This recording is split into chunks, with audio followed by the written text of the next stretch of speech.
Everybody, it's Larry and welcome to today's video, and we're just going to take right off where we left off yesterday. Yesterday's video got to be about 30 minutes, so we had to kind of put a stop to that one and continue on today. And we're going to go back and over a couple of things to make sure that we didn't lose anybody in that one. So we've got our tree right here, and when we ended, we had to find a grave for Joseph Jones. Now, rather than just pull it up and continue that, I'm actually going to go through the steps again on how we got to that information. So we clicked on Joseph Jones, and we clicked on search. Okay, so we know he was born about 1945. And right here it says born, 1945, May 7th, Greene County was where he died, and U.S. Find a Grave Index. So we picked this, and remember there's the marker, and from that we got a father and mother name. So we're going to go ahead and we're going to save this record to Joseph Jones. Okay, so it's got some important information. It's got a birth date. Okay, it's actually got a birth location, which is going to be huge when we go to looking up the census records for 1850. We'll have to have a subscription or look someplace else. Right here, parents, Jonathan and Bethany, we need those, even though her name is not Jones. Okay, so we really, we can edit this and take that out, but we're just going to leave it at Jones for right now, and we're going to add this to our tree. So now what we've got is we've extended the people. We've got our notes here. Okay, we can look back at our tree. Let's click on the tree, and there's the Find a Grave Index. So now anytime we want, we can say, okay, we've got this information, the burial and the birth and death, because we got the birth and death dates from this piece of information. So let's go to Find a Grave now, and let's actually copy that grave marker to our file, because we want this picture right here. So we're going to go to the website, and we can click on that photo. And so right here it says view image. I like to bring it here where it says view image, and then now I want to save image as. Right click and save image as, and I want to put who it is, because if I don't, I'm going to forget who it is. I want to put is Joseph. I got cap locks on, sorry. Joseph Jones. Okay, and it's actually Joseph N. Jones, but and then grave marker. Okay, so now that is saved to my desktop, so I can actually add that to the person in my tree. So I'm gonna go back here to the Jones tree. We're gonna come back to Jones, but this time instead of search, I'm gonna do profile. So this brings me actually to his profile. We got gallery, and we're gonna upload media, and so we can click here to find it. And remember, we called it Joseph, so I can actually just click on the letter J, and it'll take me to that in my folder. It says Joseph Jones grave marker. So bring it in here, and now we have Joseph Jones grave marker. I can put the birth and death date, what kind of media in this. It's a headstone, okay, and we can put the place and put all this. Now you should put all this information in. Okay, put in the death place, death year, and all that, and put a description in. This is, the sourcing of your documents. I'm not going to do that in the video, not because it shouldn't be done, just to save us a little bit of time. Because if I was to fill this in right now, it would take us some time for me to, go back and forth and do that. You do need to fill this in. Fill in, the birth and death dates, birth year, birthplace, death year, death place, cemetery name, all that information is over here. Okay, so we want to add all that information to that so that it goes with this record, and that is sourcing or citing your sources. And that's a very important part. What should be included? Okay, so when you do that, what information should you include? Well, think of it this way. If you had to hand this that you have done your research to someone else, will they be able to take the information that you put in that description and find it themselves? Okay, so remember when we were looking at the Find a Grave record, it actually said, the burial plot. I think it was like plot 11 or something like that. So let's go back to it, and let's go to the Find a Grave record. Okay, so the URL is right here, U.S. Find a Grave, and see right here it says plot 11, row 33. This should be included in that description. And where the burial, Browns Chapel Cemetery in Paragould, Greene County, Arkansas. This information right here, all this information should be included, as well as the URL right here that tells you where it came from. Okay, and you probably want to make note in the description. You come down here, right click copy, and put the family members in the description as well. You may not find those later. Something may come up. Computer may crash, something like. You'll be glad that you left them in there so that you can pick up on it. Now, why would you want the siblings? Well, the reason you add siblings is this Jonathan Shelby Jones actually is very well documented.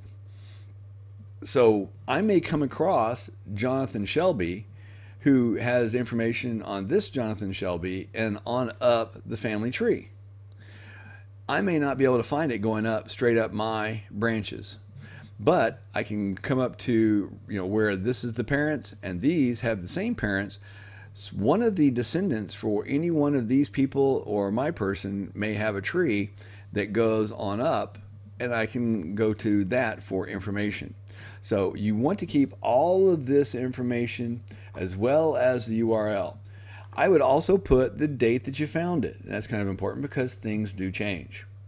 And you can, if you don't know about the snipping tool, you can use the snipping tool and just snip this as an additional picture. And just keep this all right here, all this information right here as an additional picture in your own records so that you can help find it. But you want all the information that will help you find this again, or better yet, somebody that doesn't know anything about genealogy, can they take the information you put there and get to the same information? If they can, then you've got the appropriate information. If they can't, you need to add some more information. And that's why this URL is so important. URL might go away at some point. So if this URL went away, this headstone isn't going to be moving, or it shouldn't be moving. It's going to be in Paragould in Greene County, Arkansas on plot 11, row 33. So that is an extremely important piece of information. You need to include that. All right. So remember, we got to this information by coming to our tree and clicking on the person, doing search, and then we found the find a grave information for them. Now it's already got it in here. If you have sources in your tree, it comes right here. It says smart filtering. Okay, smart filtering on, and you can turn it on and off. And so it basically says, hey, well, you've already found the 1880 census. I'm not going to show that to you again. You've already got his find a grave. I'm not going to show that to you again. And that's fine. It kind of keeps the clutter out. That's kind of good. Now right here we have an 1860 census, and remember we highlighted over that and got some information, copied it in there. And we look real quick, would we find maybe an 18, or did we do the 1870? Here's the 1860. Let's do the 1860 here. Oh, sorry, it's going to do that. So it's not even going to let us see the overview and the metadata there. Okay, on the 1860, it's going to ask for a subscription. So you can't always get it. What do you do when you get to that point? Are you stuck? Is that it without a free subscription? Oh, not by a long shot. You can keep going a long, long way. And so what I'm going to do now is we're going to go to another website, and that website is familysearch.org. So we do familysearch.org. And what we're going to do is, in this video, I'm trying to keep them short. I apologize for yesterday's 30-minute video. We're going to create an account today on Family Search. And it's pretty much just like the one we did on Ancestry. And so the same things apply. You want to use a passphrase, and you want to substitute your vowels with numbers. And if you do that, you'll have a really strong password, but it'll be something that, easy to remember, and it won't get hacked. So because this website's free, maybe you have FR, and instead of E and E, you have 3 and 3. So FR33 is somewhere in your passphrase. Site is free, or genealogy for free, or family tree for free, or free tree, or whatever you want to do. Maybe you just have find my family, and you're doing that with the substitution. If you don't know what I'm talking about, the substitution, go back and watch the B001 video where it talks about logging into Ancestry, and it'll explain that to you. So we're going to click sign in, and the sign in is a little bit different here. Now we've already got one, but we're going to say create a free account. So this is just like you coming in brand new. So you put in, and I'm going to put in Larry Jones. Okay, Larry Jones. Now, what's interesting is it wants a birth date. Okay, so I'm just going to randomly pick one. This isn't mine. Just kind of pick something random in here. And this is funny. The older you get, the further you have to scroll. So I'm just going to pick, I think you've seen my stuff already, so 62, no secret there. This is not my birth date or whatever. I'm male. And then here you can say I'm a member of the Church of Jesus Christ of Latter-day Saints or not, okay? And click continue. Now, when you get to the continue right here, you'll put in an email address, you'll put in a password, you'll confirm your password, and you can click show it.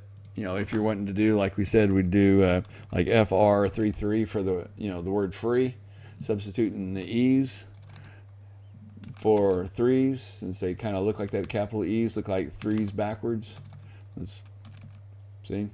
All right, so put in your passphrase right there, and then you'll confirm your passphrase. And then email recovery option, you can pick mobile or email, put in an email address. And then your location. You're in the United States, and pick your state. And then you can decide, do I want to receive messages, including messages about the ancestors? They will actually look up information. You know, their bots, kind of like Ancestors, will go through and look, and they'll actually send you some hints. I recommend you check that. You don't have to, but if you do, you'll actually get some recommendations occasionally in the mail. I get them about once, maybe twice a week. I'll get some information, look at it, and go, ooh, that's kind of cool. And then you have to agree, of course, to the term of service, and you create an account. So that's what you do. Not really, very tough, but we're just going to go and log in. So we're going to log in here, and now we're going to do some basic searches from our ancestry tree. Okay, we're going to do our ancestry tree. So we're going to come back, go to our tree. We're going to find somebody that we got birth and death year for. So we've got really good information now because we used that 1940 census and the 1880 census and the Find a Grave. We were able to get very specific dates. So we know that he was born in 1879 to 1969, which means that he lived to be a little over 90 years old, a nice long life. The Joneses tend to do that. They all had a pretty nice longevity. So 1879 to 1969, Charlie J. Jones. So we're going to click on search. And we're going to click on search records, okay? And we're going to do Charlie, by clicking there, Charlie, and then last name, Jones. And we're going to go ahead and click exact. Now, they might miss the record for Charlie J, but it's okay. Now, we have the year, and we have the year is 1879. So we're going to put 1879. And if we don't put anything else, it's going to default to that, okay? So it's going to say 1879. We don't need extra years because we're looking for it to match. So we're going to put 1879. And the birthplace, we're going to put as Arkansas. Now, we're not going to go ahead and get as specific as Greene County just yet, but Arkansas, all right? So we're going to search this and see what we come up with. And we're trying to find a tree for a Charlie. Now, his wife's name was, if you remember, Maud Ethel Branch. So we're looking for Maud Ethel Branch as a spouse. So here's the relationships, the different people, and we look to see if we see a Maud Ethel right here. Okay, we don't see one right here on the first page. So what we're going to do is we're going to come over here to the left. Okay, we're going to search with a relationship, and we're going to put spouse. Okay, we're going to click spouse, and the spouse's first name was Maud. So we're going to do Maud, and then we know her last name was Branch, Maud Ethel Branch. Okay, so we're going to do Branch. Okay, so we're going to actually now search again with this additional criteria for the wife. Remember, we got all that information before. So we're putting this together, kind of like you do a crossword puzzle. You get, 3 across and then get 3 down, and you just, use those as clues to get the next one. So do we get any information there? No, we didn't. So what other information did we have on Charlie? Well, remember, let's go to Charlie's profile, and he had also sons Calvin and Cecil. So we'll come up here and see if we've got other person's first name. Let's put Cecil. That's a kind of an unusual name. So, and so is Calvin, but we're going to put Cecil in there. Other person's last name, Jones, Cecil Jones. Let's see what we get here. All right, so did it give us any? It didn't narrow it down for us the way we wanted it to. So let's go ahead now and try this. See where it says mod? We're going to say give us the exact of mod. And so if it doesn't have mod over on the right, it's not going to show up. Well, we got no results. And that could be because of a spelling difference. Okay, so we're going to put that it's in Arkansas. All right, put that in there. We're going to click update. And we've got some more information. So we've got Charlie Jones, born in Arkansas. And let's see if we've got anybody that might be it. So we know that it's probably not the Charlie because we saw in the Find a Grave that it was Jonathan Shelby. And so we don't find what we're looking for right here. So this says Charlie. Well, let's change this from Charlie. So let's put Charles, which was another spelling law. We can just simply go Charlie and say, don't lock me into that first name, but do lock me into Maud again. Because remember, before it didn't give us anything. Now we're going to look for something besides a Charlie. Do we get that? Nope. So that's not it. So we're going to have to take Maud off. And let's take Arkansas off. And let's see if we can get a Maud that doesn't have him documented in Arkansas. And the answer is no. So we're going to go back to Arkansas. And Maud's the spouse. And we're not getting that. So we're going to put Cecil here as a person. We're going to do a Cecil Jones. And we're not getting anything there. So that happens sometimes. So now what we're going to do is we're going to try this Jonathan Shelby. So let's go back, do on search, okay, and we're going to do Jonathan Shelby Jones. Jonathan Shelby Jones, okay, and we're going to have, we don't have a birth and death date for Jonathan. Yeah, we do. We have a 1901 death date, 1818. So father of Jonathan Shelby. We don't have his, so let's just do Jonathan Shelby. Because we do have a junior in here, Jonathan Shelby Jr. Remember right here, born in 1848, as well as the one born in that. So Jonathan Shelby, we've got him in Paragould, and here it is, the 1848. And we have Jonathan Shelby, 1818 to 1901. So from right here, we've got 1818 to 1901, and we've got 1948 to 1920. So these are the two people. Both of these are the people in our tree. Let's go ahead and view the attached tree. So we click on the thing that looks like a tree icon, and it says, okay, he was born in Georgia and died in Paragould, Arkansas. So we're going to click on tree. And look here, we got Jonathan Shelby Jones, spouse is Bethany Williams, and here are the children. Okay, so the Jonathan, I guess it's too big, the Jonathan didn't fit. says Onathan. All right, so let's look at the other one, and that was the one for Jonathan Jr. Let's view this tree, and we can add this information to our existing stuff. So here what we found was there's Jonathan Shelby. Now remember, Jonathan Shelby here is the sibling for our Joseph Nathan. Now remember before where I said in the first video this week on video number 6, yesterday's video, always copy in the siblings, because you may search for the parents, okay, and not get anything.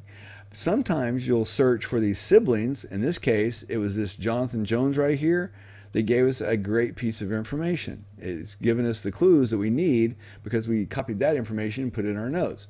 So we have this Jonathan Shelby, 1848 to 1920, okay, which is this one. And look at this tree that it has. Now, it's got some really nice stuff over here. See the sources? It means that it's got sources for these information. And see, the darker it is, that means the more sources that it has. So you can find a lot of information for all of these people, and it has all the sources. Well, let's do something fun, okay, before we stop for today. Let's click on where it says photos. Do any of these have photos? And looky here. It looks like there's 1, 2, 3, 4, 5, 6 with photos. So we can come over here and do the photos. and we can actually get the photos. Now, I will say this. It says there's photos here. See those pictures? There's something you need to know. And I see this quite often. Let's look at the birth and death years. See this 1639 to 1756? Folks, they don't have photos. They didn't take pictures there. Camera was, an 1800s invention. They had some paintings that they could do. But, if you're looking for photos, your photos are going to be around the time of the Civil War. I think there were a few beta markets that actually had some just slightly before that time, like 1850s. I don't remember the exact invention date of the camera, but it was somewhere right in that area. So when you see somebody that died in the 1700s or early 1800s, that is not his picture. That is a picture that somebody thinks is that person, or they put it with that person because it said they're from Ireland and goes, okay, this person, the picture is Irish. There's a picture of an Irish person. For whatever reason, there's lots of them. Now, even here, 1725, 1805, this group won't have photos. And even our person right here. Now, 1848, 1920, they'll probably be photos. 1818, 1901, maybe. This died in 1885. Well, photos were pretty costly, but typically every family did at least one that had any source of income to document their existence. But when you get back on past this level and you're up in here, 1805, there's no photos there. 1847, that's borderline. 1800, definitely not. So when you see photos, and some of them are going to go out in that area and say, yeah, I've got all these photos. If they're out that far, they're probably not photos. Stories. Do we have family stories? Well, yes, we do. We click here on stories, and it says here 10 plus. So we've got, look at this. We've got 13 sources, 15 memories, some collaboration information. So we're going to click on that, and there's probably some, American Revolution or something like that. Again, maybe a picture of a portrait or something in the family that was there, but that's not a photograph of the person. But, I would probably attach it to the record simply because, until I found out exactly what that picture was. All right, so the descendants of Adam White. Remember it said there were some stories, and we can click on that. And right here, we've got some stuff out of the book. Somebody has written a book on the family, The Descendants of Adam White, page 4, and it talks about them right here. So you get to read all the information about that person right here. So how you got it was we simply clicked on right here. It says Moses White, and we clicked on that, and then we clicked on the memories, and we got to see the information. Okay, and again, the most important one is the sources. So let's go back to our Jonathan Shelby right here. The Jonathan Shelby Sr. has 13 sources. So let's look at the sources that we've got from it. We've got Alabama marriage records, okay? And this was added, back in 2017. And we can actually click on here and view the source. So they have actually attached this document.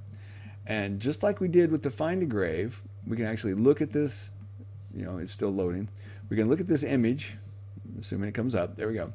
And we can do View Image, and we can copy that over to our desktop, or right click and do Save Image As, and type in marriage certificate, and put the person's name, and then save that over to our tree. Okay, so what we did today is we came over, and the most important thing is you signed up, made a new account, got on Family Search, and we searched and we looked at the tree, and because we couldn't find the person in our tree that we had direct line ancestor, but we were able to find a sibling. Okay, and that's why it's so important to add these additional siblings. And again, that was the first mistake that I made when I first started doing genealogy. I wanted to know my ancestors. I wanted to know my heredity. I thought I was a Basie, and nobody knew anything about the Basie family, and so I was trying to get as far back as fast as I could and researching it. And I didn't, when I hit brick walls, I hit them. So if you're beginning out, okay, this is a big roadblock that is going to be avoided by adding this to your information.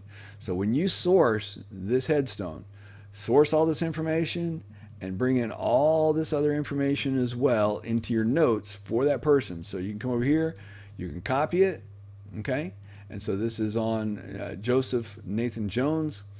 And so that's Joseph Jones right here. We're going to come over and go to that profile, and we're going to add him a note. See that clipboard? Okay, and that clipboard brings up the notes, okay? And we're going to add this other information. We're going to paste it right there so that we get this other information about the family members. And that will help us immensely down the road. So if there's one important part of today's lesson, that was definitely it, is don't just get the people in your tree, get their siblings. And that will also, when you start doing it, it'll also start bringing in other people. Okay, so when we had Joseph Jones and we added that in for, you know, the record on the Find a Grave, looky here what we got. We got Jonathan Shelby Jones II. Okay, now that's a pretty good clue. Well, if his name is Jonathan Shelby Jones II, what do you think his dad's name is? Well, we can be pretty certain his father's name is going to be Jonathan Shelby Jones the first, or senior, in this case junior. So we can almost, you know, definitely put in Jonathan Shelby Jones right here. We won't. We'll find that and put it in, you know, through other means. But there are clues if we just look right here. And, you know, right here, when was the birth year? 1945. When was the birth year? 1818. So, you know, about 25 years different. So if we're estimating a time of birth when we're searching in the records, we're going to look for a Jonathan Shelby Jones. You know, we don't put senior because senior was the Jonathan Shelby Jones, born about a 1795-ish, give or take 5 or 10 years, you know, depending on how many kids they have. And that would be the first search that I would do. And that's one of the search criteria. And we'll get into that. There's lots of ways to search on Ancestry, and it gives you, you know, the ranges that you can, you know, put. You get like the birth year, you know, let's say I did 1795, and then I can do plus or minus 1, 2, 5, 10 years. Now, if I do that right now, it's going to tell me you have to have a subscription. So we're not doing that yet. We're going to do that. We'll go through the trial subscription, and then, you know, you probably want to think about a subscription on Ancestry. This conversation came up on a board, and I'll tell you, you know, my thought was, it seems high. And when you look at this and you say, okay, you know, I got the different subscription levels. Let's say I want to get all the U.S. records and international records. The Fold3newspapers.com, you know, is it worth the extra $50? Well, this right here, it says newspaper.com basic. To get most of the records on newspaper.com, you have to have the publisher's extra, and that's a fee above that. So you're going to pay this $50 and $50 above that. I don't know that I can recommend this level, but I would strongly recommend this one. Okay, $149, and you know, you look at it, you say $149 for 6 months, Larry. That's a lot of money. Let's put it in perspective.